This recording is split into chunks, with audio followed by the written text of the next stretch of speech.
Shadowverse Worlds Beyond has been out for almost a week, and with enough play experience under our belts and a few tournaments that have gone by, I think it's time for a tier list. Everybody, Espira here, and we're going to be jumping into a quick tier list for Shadowverse Worlds Beyond. I think there's enough look-see into what the meta is and how the decks are playing out. We've had a couple of tournaments in the past weekend that kind of give us a sense of really where these decks line up. I do think I have a few more decks than people typically include, but I do think some variations kind of exist. Some crafts, things like Forestcraft, really only have one build, even when we're talking about the differentiations within their builds. So I just have the one there. But nevertheless, we've got the 4 tiers. And before we get started, I actually want to highlight that I actually do think you can get success with just about any of these decks. We've seen players across all the different classes being able to get into diamond ranks and being able to get into masters and stuff like that. So I do think if you put enough time into a deck, you can get there. I just think some decks make you work harder for it and don't do as much of the work for you. So within that, I think S tier is top of meta. These decks are the decks that you are building to beat and have the most tools in terms of either mitigating the board, controlling the pace and tempo of the game, or having inevitability within their end games. A tier decks are incredibly close, but maybe lacking a bit of consistency, or just not might be positioned perfectly in that they're the ones that are setting the pace of the game. B tier decks are decks that are fine. You can get results with them, but I don't think they're particularly the best decks in the meta. And then C tier is just like, you can play them, they can do okay, but they're not decks that I personally think are well positioned in the meta. But again, any deck for the most part can win this. If your opponent fumbles on one turn, it kind of enables every deck to be within range of their win con, which means that realistically, any deck that you go with, if it's really tuning in with you, is probably a fine pick. To kick it off, we have Aggro Abyss, and Aggro Abyss, we'll just kick it off as C tier, dude. Half the time, so I've tried playing this deck, and I think it definitely ends matches quickly. It can win really fast, but man, can it lose really fast. Lots of decks have like really good, solid tempo gain in the form of bodies that also have removal. So like if you're doing things like playing a bunch of bodies that are like good aggro stats, but they just hurt you in the process, and then they just get removed immediately, now you just pinged yourself for nothing, especially if they were bodies that those decks were going to play anyways. The deck can definitely win fast, but it also can lose fast. And I don't know. I play it for fun whenever I'm just trying to get a quick game out or do my daily quests and stuff. But outside of that, like if you're looking for a deck that can finish the game quickly to do your park dailies, bro, this is an S tier deck. Outside of that, I think it's very mediocre. I don't think it has the right value tools in the early game to be able to make use of the fact that you're pinging yourself oftentimes. Like the fact that we have a 2-drop that pings you for 3 for the bonus of just being like 1 stat higher across the board than every other 2-drop, I think is an absurdity. I don't think the deck's very good. It's clearly missing something. It can win because aggro decks do just be getting there sometimes if your opponent can't do anything against it, but I'm not super high on the deck. Before we continue, did you know that this channel isn't even a week old? With that in mind, you smash the subscribe button down below. It'd be much appreciated. Alternatively, I think one of the best decks, if not the best deck of the format, is definitely Artifact Rune. I think the deck is incredibly powerful. It has cheap bodies that also produce the artifacts. And those artifacts, you have a lot of flexibility in how they are used, right? Of course, you could do things like on turn 8, Realmia, you play out all the 5-drops. Now your opponent has to deal with that board. Plus, you're in a position where they have to deal with the mech, Gurren Lagann, the turn afterwards. Or alternatively, like we've seen in the tournaments this past weekend, if you're going up against like Forestcraft, you can just play out the 1/5 warders the entire game, and now you're just kind of locking them out of being able to go for the OTK kills as you're playing a more kind of mid-rangey build. If you need burst damage, not only do you have the 10/10 mech, but you can also use the 5-drop that's able to ping your opponent for 3, and you can play out multiple of those with like Realmia and stuff like that. So there are ways that you can manipulate the different abilities that you have going up your chain that also give you a lot of flexibility in the build that's not just drop a 10/10 on turn 10. And then you mix in the fact that in the deck, you're just going to play things like Orcus, because like, why wouldn't you play Orcus? It's like it's such a good 1-body tempo swing that provides you like 7+ damage of burst as well, that like, there's no reason not to, even if you're not in a puppet build. So it just has a bunch of generically strong cards that you can tick in like Orcus. And then the strategy itself is just fantastic. In the early game, you can play out 1/1s and 2/2s and decent sized bodies. They can do a pretty good job of like making sure you're not just dying to aggro, while it has one of the most inevitable endgames in the game at the moment. Talking about endgames, we have what I like to call Endgame Abyss.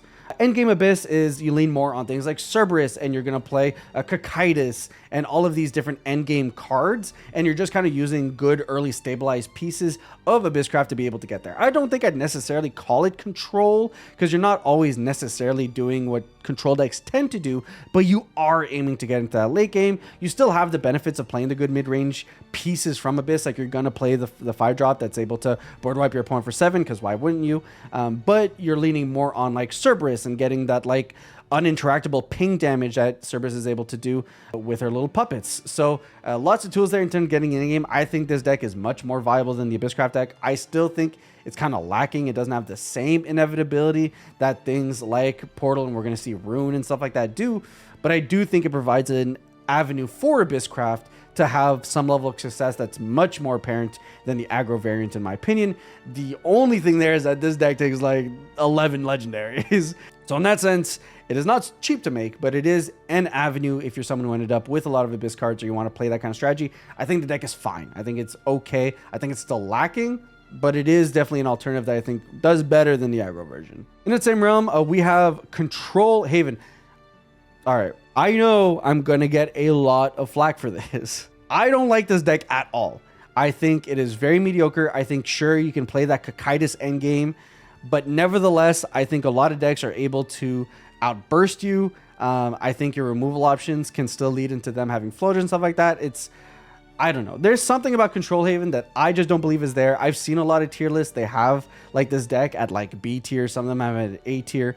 I'm not a believer. I think it's a C. I think it's better than the Abysscraft deck. Don't get me wrong. I'm just not a believer in this deck. I think if you're trying to go to the end game, this deck does it better and is more inevitable. This deck does it better and it's more inevitable. It just feels like your end game is kind of the same end game that any late game deck is trying to do, where like this deck is trying to Cocytus, Rhyme Dragon is trying to do their things and they could potentially Cocytus. I just think you're the worst one at doing it. And like it often feels like when I'm playing against this deck does nothing. Will I say it has a good sword matchup, right? Like I think you're just constantly getting rid of the board. It's really hard because sword has like such a limited amount of burst. You have Albert, you have the like, it's like a 7/8 storm bronze card or whatever like that. Like there's very limited in terms of options if you're able to maintain and sustain that early board control, get some healing done. So I think it has a pair of really good matchups against the aggro decks, but alternatively, when you're comparing what the rest of the top of the meta is doing, I think it's worse than Dragon. I think it's worse than Portal. I think it's worse than Rune. So it's just not well positioned against what you're trying to beat. But like if you're on ladder and like, look, I face sword more than any other craft, then like, yeah, I could see the deck having that kind of success there. So I think if we're looking purely at ladder, sure, then maybe it's a beer tier deck. But like if we're not only concerning ourselves with ladder and looking at like the objectivity of like if you're trying to beat the format at a tournament or something like that, I think it's a C tier deck. I think it's a very mediocre strategy that feels like it's never doing a whole lot. Next up, we have Pure Puppets. So, of course, you're going to play Orcus in any Portalcraft build. Why wouldn't you? But if you're going for Pure Puppets, I think it's still a very annoying deck. I think because Orcus is so strong, Portal can often win off of the back of just what this card does by itself. And because of that, I think it's a good A-tier deck. The deck does things consistently. It's good at board control. It has the ability to burst. It doesn't have a whole lot of tech outside of the puppet stuff because a lot of the artifact stuff will just bloat your deck if you're not going for a more artifact-oriented build that happens to just tech a few puppet cards. So to that end, I think it's a bit worse. The end game is a bit worse because you don't have the inevitability of the portal stuff and you don't have the flexibility of the tools. But nevertheless, I think the puppet cards are all pretty good. So if you orient yourself towards a purely puppet build, I think it's very solid. I think you can apply a lot of pressure. I think you can control the board decently well. And I think in general, you'll have a really good time with it. Any deck that has Orcus generally will probably do well just because of like how good that card is. All right, next up we have Ramp Dragon, and I'm actually going to catch a little bit of flack on this one. I actually don't think Dragon is S tier. I think it's an A tier deck. I think it's a very strong deck. I think it's on the cusp of S tier when it draws the way that it needs to. But I just have a few issues with the way the consistency of the deck plays out. It feels like I go on my biggest loss streaks when I play Dragon. And now part of that's probably a skill issue, don't get me wrong. But I do definitely feel like the deck just sometimes just does not get there. It feels like you need to have the right cards line up in the right situation versus things like Portalcraft where it feels like I can make the right cards line up in the right situations, like Runecraft where it feels like I can line up the right situations to happen. It feels like I don't have that same benefit with Dragons where it's just like there's a right card to play for the current situation I'm in, and if I don't have that right card, then I just fall severely behind. when you see those right cards, it does feel like the deck's unbeatable, right? You have like 9 damage Stormers, and you have tons of Stormers. And you have late games like Yaru's a fantastic card that actually provides you a board that can be really hard to be able to deal with, especially if you still have like the barrier on the 1 dragon and stuff like that. So I think the deck's incredibly strong. I think it is in contention to be one of the top decks in the format, but I just wouldn't feel comfortable if I had to go into a tournament, just because I feel like there's going to be some games that couldn't get there, and it might not have been my fault. We're actually going to skip some of the decks out here and feel like I want to talk about Storm Dragon. Storm Dragon, alternatively, I think is more consistent. It's more scary. You apply more pressure. Your opponent needs to have very specific tools to deal with your board that aren't specifically utilizing evolves to use their bodies like removal, because you have things like Forte with Intimidate that you're leaning into earlier in the game. Whereas I want to say Ramp Dragon, you probably use it kind of more in the late game to be able to close out the game. The deck has a bunch of Stormers that has a lot of aggression. You can start pushing out damage pretty early and your opponent's forced to respond to you. And then you still have the benefit that you are a Dragon deck. So you do have some of those most powerful late game cards in the game where you can like pay 9, board wipe your opponent, draw 3 cards, and guess what? Draw 3 cards in a deck that's trying to be really aggressive is really, really, really good. That said, I think it still lacks behind what the top tier decks are trying to do, but I think it's very close. I think it is very much more in the realm of like where puppet decks are, and a little bit ahead of where like the Ramp Dragon decks are. But again, I want to point out that I think the difference between S and A tier decks are like the gap here is between S and A is very, very close. Whereas I think the gap between A and B is significantly farther. And then B and C is just like, I forget about it. All right, so next up we have Forest. Forest is an S tier deck. If you are a good player who is capable of thinking 4 or 5 turns ahead in terms of like how you are going to get Roach to be able to push in damage as your win con, whether that's like getting cheap Roach hits somewhere in the mid game to be able to get your opponent more in range for 2 or 3 turns down the line later on. I think this deck is huge. I think it's a very hard deck to pilot. I think we'd be seeing far more Forest guys in the topper echelons of like ladder if it wasn't such a hard deck to pilot. I'll be frank, I feel stupid as all hell when I play Forest. I think that I do want to be able to spend more time with the deck, get some more reps in, and be able to feel comfortable with it, but every time I play Forest, I never feel safe. And like, I'm talking as someone who's in a position of like, I have a ward body, I have like 18 health, I still don't feel safe because I know there are lines that they can utilize to be able to punch my face in, and if not kill me outright right there, make it so that I need to win the next turn or I will just lose. I think the deck's incredibly powerful and just has a ceiling that like, you just need to actually be goated with the deck to be able to get there, because otherwise it feels like the deck doesn't do anything. Moving on to Runecraft, and this is actually the deck I've spent the most time with. It is the one I've played the most. It is the one that I've played first since the release of the game, and I've been doing incredibly well with it. For context, I'm currently just about to hit B0, I think, and I'm chilling in the Sapphire League at the moment. And that's primarily been grinding with Runecraft. I think this deck is fantastic. You have early game removal. You have the flexibility of going about clearing your board in like 2 or 3 different ways, whether it be just like super evolving a Kuon and doing that the easy way, or being able to play out of things that spell boost stuff in your hand. You're able to get homework time down to like a 1 cost, utilize multiple of those to be able to chip away the board. The better I'm getting at the game and the better I'm getting at playing specifically this Runecraft deck, the more and more I'm realizing that there are 3 or 4 ways for me to be able to modulate my turn to be able to maximize and optimize my value. And I think the ability to be able to do that is super powerful, especially when you combine that with like 3 or 4 different ways you can go about the end game. You obviously can go with Kuon on 10 cost, being able to burst your opponent for 10 or 13 damage, depending on how you line up some of your tools. You could go for Kakaitis into Declimb to be able to automatically win based on what you're top decking there. The deck has a lot of avenues to be able to win, plus a lot of removal tools that make it very viable for you to be able to get into your late game. So that mixture of inevitability plus removal tools, I think, is very powerful. Sometimes the deck just loses to itself. Sometimes you're just going to be stuck with a hand with like all dimension climbs, all Kuons before it's like too early to play them, demons and stuff like that that are like just, you don't have the spells to be able to make them cheap in your hand. So there are some times where you just lose out. I think to that end, it probably makes it one of the like lower S tier decks. But nevertheless, the power is there, the flexibility is there, is an incredibly strong deck that has so many lines to be able to get you through the finish line that it's just hard to contest. Moving on over to the second Haven build I have, and this is actually Stormhaven. I actually like Stormhaven a bit.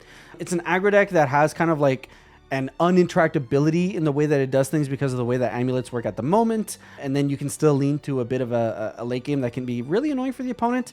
It's an aggro deck, which means sometimes you just die, but I like it better than the Abysscraft deck because you're not just killing yourself in the process. And you've got some more board control tools that can make it a bit more for your opponent if they're trying to like counter aggro you. So in general, I think this deck is neat. I have seen some players have some decent success with it. I think at the moment, Igni is currently having the most fun with this deck, even though he's not typically a Haven main. But yeah, I think it's a fine deck. I think it does okay. I don't think it's top of meta, but I think it does what it needs to do, and it'll catch players off guard, especially if they're expecting you to be a control build. They don't mulligan correctly for the matchup, and then you just punch them in the face. And then finally, Sword. I think Sword is a phenomenal deck. I think it is probably the best ladder deck because of how good it is, but it's also a quick deck. I think you can tech against the matchup, but nevertheless, I think that it's just there. Like, it has really annoying bodies. You have like Amelia that's able to draw you in the late game, and if you're and your opponent just in top deck mode, like how is that not just a win? You have Albert that can by himself with a super evolve burst for like 12 damage. The deck is just super powerful. It's great at getting on board. It has a few bodies that float as well, which makes it hard for your opponent to be able to punch through. If you have a board, there's a bunch of ways to pump that board. And like there are times where I play against Sword, and if I didn't have the right hand to be able to start contesting them by like turn 3, I know I just lost. Because even if I get into that late game, they have the burst. I've won sometimes. It happens, but it needed to be a very specific set of draws that even allowed me to get there. So the deck is incredibly strong. It's incredibly consistent. It has some of the best mid-range tools. Like Gino is just like an insane card. Like I hate that card more than I hate the legendaries. Just because of like just how annoying it is in terms of having to deal with it. But overall, I think Sword is incredibly strong. I think it is well worth its position in the S tier.